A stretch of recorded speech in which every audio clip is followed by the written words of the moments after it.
enough of that. Let's transition into. It was one topic I was going to come up with, but I'm a, I'm gonna make a pivot just because we did this here live. What are some of the things that prevent us from paying down debt and getting our emergency fund fully funded? I'm gonna tell you, it's credit card debt. Nice segue, like I did that. Yeah. Okay. I found this CNBC article. 28% of credit card users are still paying off last year's holiday debt. From 2023. Last year, it's 2024. So Wow. let that breathe. Let And that sit in, right? that's more than a quarter. Right. Wow. How to get this season's tab under control. That's the article. It's and I'm not going to do a screen share on that, but it's a CNBC article. But what I am gonna do is we're gonna do a whiteboard moment because whiteboard moment is still let us we're There trying we to keep go. this lean as possible. We got a Patreon and we may do a book club, but because we're doing this organically, we don't have really nothing to sell you really. So we're gonna as we grow and you all want to continue to support, that'll help us upgrade equipment, all the things. So 28%, 28% of CC. Let me not be lazy. Users, that means people, users, still in debt from, and they say holidays, so they're probably like lumping in Thanksgiving too, but we from 2023 holiday. That's wild. Let think about that. Dang. So let's get into it. Let's talk about what the article is talking about. For some shoppers, I'm gonna stop sharing for now. Mhm. We'll stop sharing that for now. Is it closed? Nah, I can still see it. There we go. It's closed. Perfect. For some shoppers, the upcoming holiday season may lead to significant credit card debt. Meanwhile, some people are still paying off last year's gift buying. In fact, 28%, we talked about all that. The site polled more than 1,700 adults in September, buying between gifts and booking peak season travel. So you got travel and all those things and the markups on that. But this is what I wanted you to hear for us to talk through. The stakes are higher in 2024 with credit card debt already at 1.4 trillion. This year, spending between November 1st and December 31st is expected to increase again to a record total of 979.5 billion to 989 billion. Is that in the US or is that worldwide? It's we're going to go with the US Everybody. because we're Man, talking about Americans and so the article is CNBC. So we're going to go with that. Somehow it's been programmed into the American consumer that essentially says I have to spend a lot of money on people I care about. That's just not true. And shoot, there are some scenarios where people are like, hey, let's exchange gifts. I'm like, hey, y'all can just send us a card. We good. Like yeah. that It's doesn't like have to be pressure. an express like you don't have to buy me a gift per se to express love if you already don't have it. You can give me a call. You can shoot me a call. You can shoot me a text. You can send me a card. I always been like that. Now, I'm not saying you don't have to like if you want to get someone something, that's fine because but basically what ends up happening is it's the obligation. You're feeling obligated to like, dang, I got to get this person something. I got to get that person something. And then they're on their end. If you get them something, they might not even have gotten you nothing. Then they hurry up and rush out and get you something because they know you got them something. And so it just Yeah, turns into this whole it's too silly, much pressure. silly thing of folks getting gifts, to express love. And that's fine. But my question, I want to open it up to you. I just want to talk about that part, and let's just talk about some practical stuff. We can go more on and on about this article, but let's talk about some practical stuff. From your perspective, when I framed it up and everything I shared with you from the article, and then just my small monologue on it, what do your mind go? What do you think about? Because again, we're on a journey. We're gonna be with the people. The people gonna be watching us. They know we got our goals. They know we trying to pay off. I'm not trying. We're paying off the mortgage. You're building up your emergency fund, and then all this is happening, and you Right. can't like ignore it like it is a thing. So Mhm. it's easy to say, "Oh, well, just don't do it."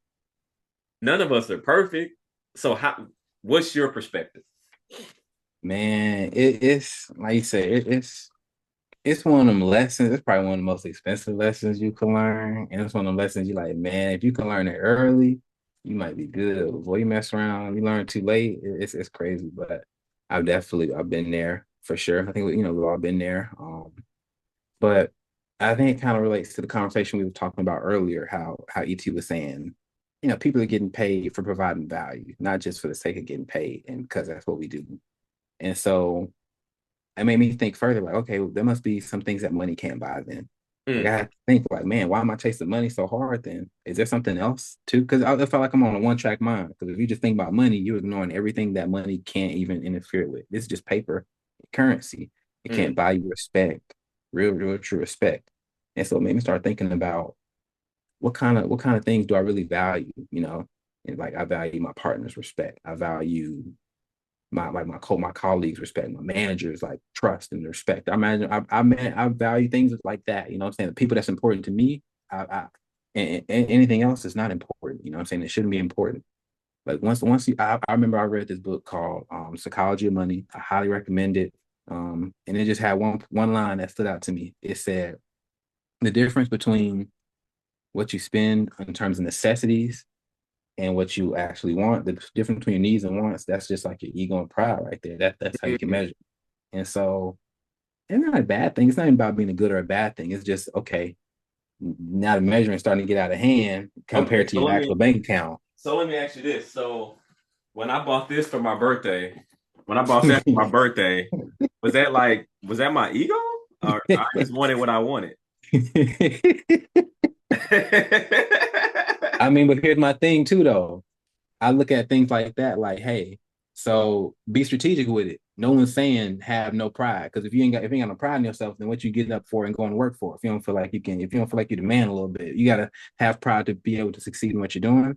But that book just and so to relate it back to the question though, in terms of how to not overdo it on the holidays and not end up in 2025, your credit card still hurting in 2024. What helped me is that my partner was I'm very grateful for her. I remember my previous role. I remember I got my first paycheck. Just graduated happy. And I just remember, long story short, took us out to this fancy seafood restaurant that we had been to before and we loved it. But for some reason, I don't know if you and your partner experienced this, but for some reason, some restaurants we can keep going to. And it's like, yeah, we love the spot. Some restaurants we hit it twice. That second time, that third time, we like, man, we tried to get lucky too many times. This spot we should have hit something else. Like we should have mixed it up. But we hit this spot, spent the check because if you want to pay it, they want to give it to you. Hey, you want this? You want that? And so got all of that, and we just talked after. It was like, man, we could have went to such and such and enjoyed. Like it just didn't feel right. Like we put too much pressure on the dinner. Like this has to be a Mm. big celebratory dinner. Like and it's like we're doing this for the wrong reasons. Why are we celebrating in the first place? It's just because we doing this to secure our future and and continue building what we're trying to build. And so giving money to X name restaurant, that's not building what we're trying to build. That's building what they're trying to build. Facts. But you know what I'm saying? And so she was real. That's why I appreciate her. And so when I that would be my advice. Half of making sure that your credit card isn't hurting is just being wise with who you are, first of all, and who you choose to be around. I'll just put it like that. Okay, that sounds good. I'm gonna be the one to say it, and hey, I'm never above being called out, being wrong. You can't afford it, like just straight out. Like you can't Yeah. afford it, and you worried about the wrong thing. It's Yes. really we've commercialized Christmas and holidays and all the things, and the most important things is time together, whether it's physical or on the phone. Those are the things you can't put a monetary value on. And I understand if you want to get someone something, but you have to stay within the budget. You Yeah. must stay within the budget, whether that means you go lean somewhere else to make space because you know the holidays coming up. Practical. Well, Christmas happens the same time every year. Maybe you create a sinking fund throughout the year and just make some micro deposits into like this account somewhere, whether it's 10, but like consistent $10 somewhere because you know it's coming, you know you're going to do it, then that means you need to plan for it. So if you know, I hear y'all, I hear what you're talking about, but we gonna spend some money. Yeah. My Yeah. thing is the impulsive shopping and lying to yourself. In one of my previous videos, I didn't get a lot of views, but that's okay. That's okay. There's a couple people watched it, and hopefully it resonated. Is why we opted out of Black Friday because Mm. people always say, "Hey, look how much money I save on that day. I get to save." One of the things that changed my life, I will never forget it. I hadn't talked to the gentleman in a very long time. I was saying that same conversation, and this how it was just some wisdom just hit. He just hit me. He said he listened to me. Probably it'll be the same way someone's saying it to me now, because I get it. He said, you save money? Okay, let me ask you a question. How did you save money if money left your bank account? It's a You didn't good question. save money. You lost money. Saving money is what you're doing for your emergency fund. You specifically. That's Mm. saving money. So you think about the psychology that you're getting caught up in, and the marketing worked. It worked. Now, I'm not saying if you want to go get some on that day, but like some of this stuff, if you just stop and like think and like really detach the emotion behind you, like, wait. Say I saved money, but I gave you, I, but I gave you money out of my wallet. Yeah. Did I save money? The answer is no. They, these companies are masterful at getting you to part ways with money out of your pocket and got you thinking you saved money. It's the craziest thing ever. You're not saving money. The markup is still there. And again, your bank account is lower than it was before you made the purchase. You didn't save no money. You know what it is? Well, I ain't gonna say it's greed, but I think it might be greed's cousin or something like that. Because it's very similar to, like you said, we were talking offline about this. You called it commission breath. Kind of like when a salesman, it's the same exact energy. When a salesman think they got a sale in the works, it ain't official yet, but they're like, oh, okay, when this hit, I'm gonna do whatever it takes to hit. But you ain't got the money yet. Why are you counting money that you hadn't even made yet? So like the reverse, you counting savings on the dollar you hadn't even spent yet. Yeah. They done spent your dollar for you and told you how much you saved. They done reached in your bank account. You're like, thank you for reaching in and telling me, thank you for only taking 55 cents off my dollar instead of six. Like, what are we talking about? So, but it's just like you said, it's a psychology. And so it's so and something that I heard yesterday or the other day, somebody was talking about the police and FBI, but this is true about, I mean, it's true about other things too, but it's you, the consumer, versus these $1 billion. In this case, they're talking about the FBI saying like, hey, they have shifts. When you got to go to sleep, they still okay. Night shift, come in. Let's come strategize against the criminal. Like you can't outthink them. And so, in the same logic with these $1 billion corporations, as smart as me and you are, me you got to go to sleep. And okay, now the branch in Japan is waking up, and we finna go.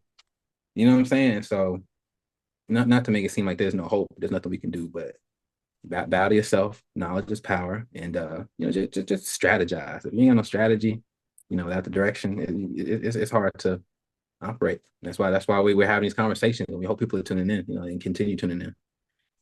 Right. And with that, I give you another example, and we'll close on this segment. Credit cards. I don't care who you are. You're fooling yourself. You're trying to. They're gamifying the points, and so they got you talking in points, but you're not even looking at the stats of when you swipe your credit card more than you pay with cash or out of your debit card. There's pain that happens whenever you part ways with and you feel it when you got a credit card. You just swiping, and even if you are disciplined like me, you still spend more money. Again, I don't have credit card debt. I still spend more money, even being responsible with paying it off every single month. Don't let no one trick you into thinking it's otherwise. Like, if you put, and here's how you can tell: go to your accounts, print out your statements for the last 6 months from your activity, and you just go line item by. See, we talking about counting the costs. We talking about looking at everything. We talking about what are the facts. I promise you, if you went line item by line item, the majority of people that have a credit card, they'll be like, dang, yeah, I spent what? Dang, I ain't need that. I ain't need that. I just swiped that on the fly. I just did. But they know this. They know like they got this thing mastered. And so you think you're gonna outsmart? Don't be silly.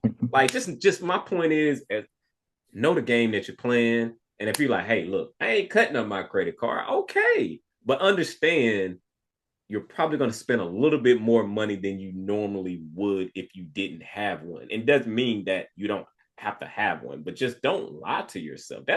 That's my biggest thing. Don't lie to yourself like, yeah, I got all these points. Yeah, and you spent more. So if you equate the extra money that you pay for the points and you do a comparison, sometimes you might look at it, you like, okay, that was dumb. Or Right. you might look and say, okay, compare, okay, I'm good with it. Like whatever. But like, come on, man, we got to stop this. Like, it's crazy. It's funny. You said line. You said no, like no how the game works. And it's funny. I the other day riding home from work, Isaiah Thomas from the Pistons won them championships. Yeah. I don't know if you knew. I had no clue. He's like a business magnate, man. He's doing his thing.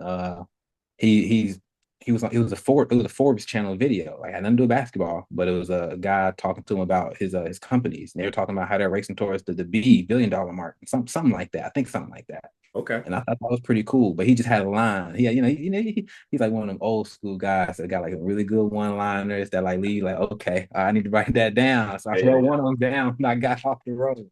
I said, he said, if you do not know, he said, I'm paraphrasing. He said, but if you do not know the rules of the game, then you cannot play. I said, I left like, okay, he's not talking about basketball. He said, Mm-mm. man, he was talking about whatever he was talking about. And so I was like, wow, wow. So if you don't know the rules, then yeah, I can foul you. I'm gonna keep fouling you. You don't know I'm fouling you. Right. Quit getting fouled by the Banks. Flagrant too, mother. Flagrant foul. Flagrant two. Get him out of there. Eject. Stop getting flagrant fouled by these credit card companies. But I think this is a good ending point. I think this was a great show. Make sure to if you enjoyed it, make sure to like, comment, and subscribe. And until the next video, we'll catch y'all later. Peace.